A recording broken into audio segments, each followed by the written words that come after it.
మన రేవంత్ అన్న నిగ్గదీసి అడిగే మునగాడు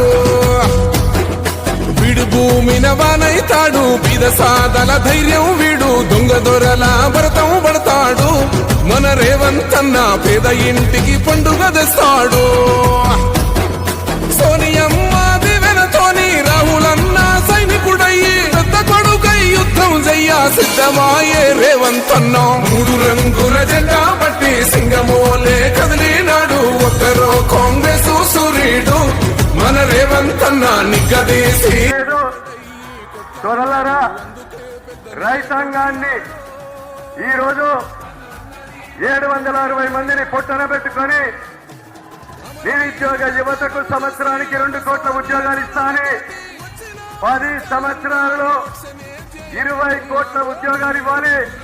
ఆ ఉద్యోగాలు ఇవ్వకుండా నిరుద్యోగ యువతను కార్మిక వ్యవస్థను మోసం చేసి ఈరోజు సింగరేణిని బిఎస్ఎల్ను ఎల్ఐసిని అదేవిధంగా ఆఖరికి రైతులు పండించే పంటలను కూడా ఆదాని అంబానికి అప్పచెప్పే కార్యక్రమం చేస్తే 3 నెలల చట్టాలు ఎత్తివేసేదాకా రైతుల ప్రాణాలు 760 మంది ప్రాణాలను బలిగొన్నటువంటి ఈ ప్రధానమంత్రి ఈ మోడీ గారు ఇంకా వేలాది మంది మేము చనిపోయినా పర్వాలేదు కానీ ఈరోజు ఆదాని మోడీ చెప్పిన రేట్లకు ఇవ్వమని చెప్పి నల్ల చట్టాలు ఎత్తివేసేదాకా పోరాటం చేయడం జరిగింది. సోదరులారా మీరొక్కటే ఆలోచన చేయాలి.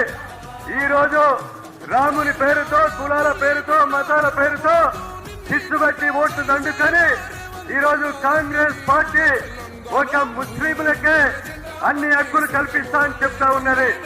రాముడు నడిచిన గడ్డ తెలంగాణ గడ్డ, ఉద్యమాల గడ్డ, ఉద్యమాలకే ఊపిరి వచ్చినటువంటి గడ్డ ఈ రోజు మరి మతతత్వానికి అవకాశం ఇవ్వకుండా ఈ రోజు అన్ని వర్గాలను కలుపుకపోయే పార్టీ కాంగ్రెస్ పార్టీ.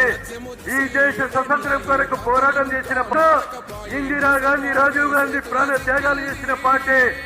ప్రధానమంత్రిగా వచ్చే విధంగా సోనియా గాంధీ, రాహుల్ గాంధీ, మన్మోహన్ సింగ్ అవకాశం ఇచ్చారు. జిల్లా అంటే దాశరథి గారు గుర్తొస్తారు. వరంగల్ జిల్లా అంటే ఓ కాళోజీ గారు గుర్తొస్తారు, ఓ ప్రొఫెసర్ జయశంకర్ గారు గుర్తొస్తారు. ఈ వరంగల్ జిల్లా అంటే వరంగల్ ప్రాంతం అంటే హైదరాబాద్ నగరంతో పోటీ పడి 2వ రాజధానిగా అన్ని అర్హతలు ఉన్న ఈ వరంగల్ పట్టణం గుర్తొస్తుంది. వరంగల్ జిల్లా అంటే ఆజంషాహి మిల్లులు గుర్తొస్తాయి. వరంగల్ జిల్లా అంటే 1000 స్తంభాల గుడి గుర్తొస్తుంది. వరంగల్ జిల్లా అంటే రామప్ప దేవాలయం గుర్తొస్తుంది, మేడారం జాతర గుర్తొస్తుంది. ఉద్యమకారులైన పౌరుషానికి మారు పేరైన ఈ వరంగల్ కాకతీయ యూనివర్సిటీ తెలంగాణ రాష్ట్ర సాధనలో అత్యంత క్రియాశీలక పాత్ర పోషించిన విషయాలు గుర్తొస్తాయి. మరి ఈరోజు మిత్రులారా, మొన్న జరిగిన శాసనసభ ఎన్నికలలో పాదయాత్ర సందర్భంగా మీ అందరి దగ్గరకు వచ్చి మీకందరికి విజ్ఞప్తి చేసిన ఈ తెలంగాణ రాష్ట్రాన్ని పట్టి పీడిస్తున్న, తెలంగాణ రాష్ట్రాన్ని దోచుకుంటున్న కల్వకుంట్ల చంద్రశేఖరరావు నుంచి విముక్తి కలిగించాలి అని అంటే ఈ వరంగల్ జిల్లాలో మొత్తానికి మొత్తం కాంగ్రెస్ ఎమ్మెల్యేలు గెలవాలి. అప్పుడే ఈ రాష్ట్రానికి పట్టిన పీడ విముక్తి కలుగుతుందని ఆనాడు చెప్పిన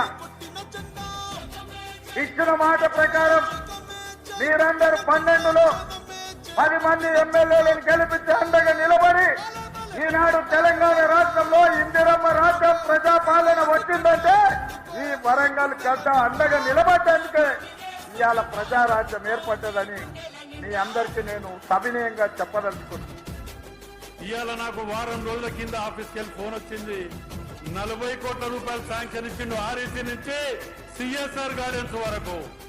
ఇవాళ వీళ్ళు 10 ఏళ్లలో వరంగల్ వెస్ట్ నియోజకవర్గానికి తేనన్ని నిధులు 251 కోటి రూపాయలు ఇవాళ వరంగల్ వెస్ట్ నియోజకవర్గానికి వచ్చినాయి. ఇవాళ ఉదయం 9 గంటలకు రివ్యూ పెట్టి ఇక్కడ సెక్రటరీలో ఉదయం 9 గంటలకు రివ్యూ పెట్టి కొండ సురేఖ గారు, సీతక్క గారు, శ్రీనివాస్ రెడ్డి గారు, మీ శాసనసభ్యులు అందరం కలిసి రివ్యూ పెట్టి 8 ఏళ్లకెళ్ళి కుంటుబడిపోయిన కాళోజీ నారాయణరావు గారిని ముఖ్యమంత్రి గారు ఆదేశించారు 2 నెలల్లో కంప్లీట్ చేయాలి, లేకపోతే బ్లాక్ లిస్ట్ లో పెడతా అని హెచ్చరిస్తే ఇవాళ 2 నెలల్లో అందజేయబోతున్నారు. ఇవాళ భద్రకాళి అమ్మవారి మాడ వీధులు ఇవాళ వరంగల్ జిల్లాకే అమ్మవారి ఇది.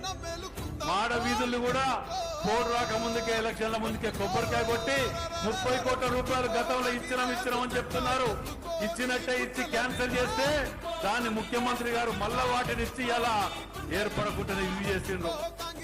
మేము ఇవన్నీ ఎందుకు చెప్తున్నానంటే ముఖ్యమంత్రి గారు మాట అన్నాడు ముందు అందరం కూర్చున్నప్పుడు, మీరందరూ మాకు తెలియకుంటేనే నా దగ్గర నుంచి గిల్లుకపోయిండ్రు. మీ వరంగల్ జిల్లాకు ఇంత తొందరగా నాగడల్లా మెజార్టీ మీరు చేసిన పనులు పబ్లిక్ రీచ్ అవుతుందా లేదా, ఒకవేళ మీరు కనుక రీచ్ అయి చూపించకపోతే సీఎంఓ ఆఫీస్ నుంచి నన్ను అంత అడగొద్దు మీరు ఇంకోసారి అన్నాడు.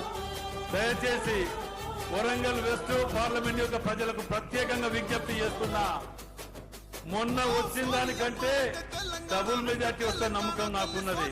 మీరు డబుల్ మెజార్టీ తీసుకొస్తే ఇవాళ నేను రేవంత్ అని అడుగుతున్నా, అన్నా జిల్లాని ఎట్లా 20 ఏళ్ళు వెనుకకు పంపారు, ఆ 20 ఏళ్లతో పాటు ఇంకో 10 ఏళ్లు కలిపి 30 ఏళ్లు ముందుకు రావాలంటే